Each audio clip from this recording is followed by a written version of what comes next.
হাবিব শেষ মানে বিএনপি রাজনীতি শেষ, হাবিব শেষ মানে সাতক্ষীরার অস্তিত্ব শেষ।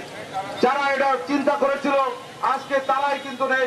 হাবিবুল ইসলাম হাবিব আছে, হাবিবুল ইসলাম হাবিবের অনুসারীরা আছে। আগামী 2-1 দিনের মধ্যে হাবিবুল ইসলাম হাবিব আমাদের মাঝে ফিরে আসবে, ফিরে এসেছে। আমরা ঐতিহাসিক সমাবেশের মাধ্যমে তাকে বরণ করে নেব এবং সামনে সকলকে বলতে চাই, যারা হাবিবকে নিয়ে ষড়যন্ত্র করেছেন অনেক হয়েছে, এবার থামেন। আপনাদের ব্যবস্থাও কিন্তু আমরা ইতিমধ্যে নেওয়া শুরু করেছি, নিয়েও নেব, কিন্তু কেউ বিশৃঙ্খলা করে না। আগামী দিনে আমাদের মাঝে হাবিবুল ইসলাম হাবিব তারা কলরব সংসদ হবেন এবং আমরা দক্ষিণবঙ্গের মানুষ প্রত্যাশা করি যে হাবিবুল ইসলাম হাবিব আগামী দিনে সাধারণ স্বতন্ত্র ভোটের মাধ্যমে সে বাংলাদেশ সরকারের মন্ত্রী হবে, এটা আমরা প্রত্যাশা করি। কারণ তিনি যে ত্যাগী, তার যে কষ্ট, তার আপনারা ইতিমধ্যে দেখেছেন বিভিন্ন জায়গায় আইনাগর বিভিন্ন ভাবে সাজা নির্যাতন জুলুম করা হয়েছে। হাবিবুল ইসলাম হাবিবের কিন্তু আইনাগরের চেয়ে কোনো অংশে কম নয়।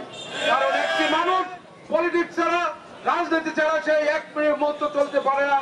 দীর্ঘ 42 মাস কারা অন্তরের দুইবার তার মৃত্যুর মুখে তার চিকিৎসার জন্য আমাদের তাড়াতাড়ি দৌড়াতে হয়েছে। তাই আমরা হুঁশিয়ার করে বলতে চাই সেই কর্মকর্তাদেরকে যারা তখন বহু আইন কানুন দেখিয়েছেন, আপনাদেরকেও আমরা চিনে রেখেছি, দ্রুতই আপনাদের বিরুদ্ধে ব্যবস্থা নেওয়া হবে।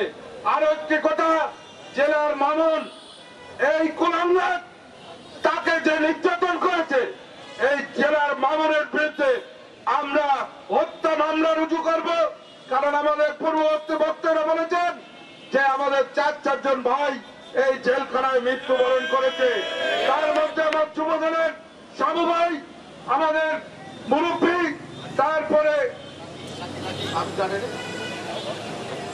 যুবদলের লাকি, যুবক হোসেন লাকি, সে মৃত্যুবরণ করেছে। আমাদের 2 জন বিএনপি নেতা মৃত্যুবরণ করেছে।